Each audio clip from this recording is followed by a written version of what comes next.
let's turn to the governor's race in New York, getting a lot of attention. Incumbent Kathy Hochul is facing off against Tom Suozzi and Jermaine Williams.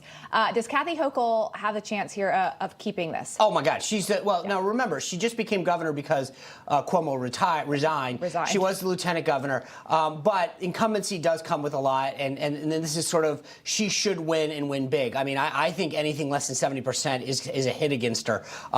So this is a real test to how much power has coalesced around her. I think that this should be an early win for her tonight. The AP should call this relatively early, but let's see how she does on that. Okay, and then there's also the Republican primary for the governor's race there. It's down to Rob Astroianno, Andrew Giuliani, Harry Wilson, and Congressman Lee Zeldin. I will say, Sean, we've talked about that. There hasn't been a lot of solid polling out there. So what do you expect from this? This is a really interesting race, Lindsay, because you have four really strong candidates. Congressman Lee Zeldin represents Long Island. He's been in for a while, really well liked, really well known, raised a lot of money on Newsmax a lot, does a lot of media. So that's great. Obviously, Andrew Giuliani, the son of Rudy Giuliani, served in the Trump administration. Again, really well known. Rob Astroianno, a county executive. He's run statewide. Harry Wilson, same thing. He has run statewide and done well. This is all about turnout today. This is who gets their individual supporters to the thing. So it doesn't matter how many times you've done well in a poll or not poll. This is how many people have you called? Have you knocked on their door? Have you gotten them an absentee ballot? Have you gotten them a ride to the polls? It'll be interesting to see. I could see this thing going late tonight only because, you know, it could take a while to count. But I think that right now Zeldin I think Zeldin and Giuliani are the sort of the two big favorites going into tonight. Who's the best matchup against Kathy Hochul? I mean, I would say that Zeldin and Giuliani, because they can raise the most, and they've got the most name ID, and they're going to get the most media attention. They would probably be the two most formidable. And I think Zeldin's put out a bunch of polls showing him very competitive with her. Oh, yeah, he has. And he's been in this from the very beginning for a long time now. Yep. All right, for more on this Republican primary, let's go to Christina Thompson, who is actually at Zeldin's headquarters in New York. Christina, it's good to see you this evening. Hey, good to see you guys, too. Yeah, I'm in Baldwin, New York right now. As we know, polls are about to close in just under 4 hours. You guys were just talking about it. The gubernatorial primary race is the big race that we are tracking here in New York. However, other states also have elections going on today. We see it in Colorado, Illinois, South Carolina, Mississippi, Oklahoma, Utah. In New York, voters here are mostly concerned with things like crime, inflation, immigration. I've spoken with a lot today. Take a listen to what they have to say. So what is most important to you as a voter?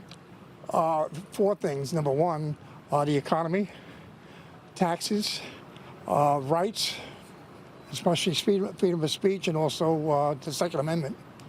What do you predict is going to happen in 2022 and then leading into 2024? I think the Republicans and the conservatives are probably going to take back the House and hopefully the Senate. The crime is way out of whack. I think they need to prosecute, arrest.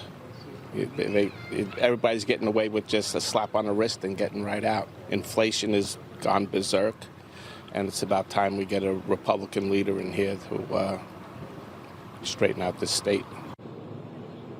Listen, voters here really have all of the power. We were hearing reports of a voting location in the Bronx that was not giving out Republican ballots. They have since said that they've corrected the issue. But those Republican gubernatorial candidates are Lee Zeldin, Rob Astroianno, Andrew Giuliani, and Harry Wilson. As you mentioned, I am here where Zeldin's going to be watching those numbers come in. I was able to catch up with him today after he cast his ballot. Here's what he has to say about the upcoming election. As we've seen with decisions that have come out, whether it's inflation and a supply chain crisis, it's foreign policy, it's our border.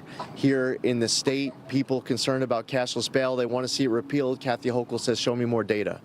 I say that Alvin Bragg should be fired. Kathy Hochul says, cut him some slack, he just got there, he's doing his job. Whether you are a Democrat or a Republican candidate, you guys are all battling for an extra 1.7 million voters that have just changed party affiliations. More than 1 million of those voters are actually now identifying as Republican. So that's going to be huge in these elections that we're seeing. And despite this being an incredibly important midterm, voter turnout has been low, which isn't totally surprising on a non-presidential election year, but just to give you guys an idea of where we're at, we've had about 200,000 people show up to cast their ballot as of midday today. Now, that's according to the Board of Elections. They are expecting that number to get up to 400,000, but when you put it in terms of 2018, what kind of voter turnout we saw back then, there was close to over, actually, 900,000 voters that came out to cast their ballots then. I've also been tracking some of the voter turnout over in Illinois because they are also having some very large elections there. It's a similar story, very low voter turnout, about 100,000 less than the primaries in 2018.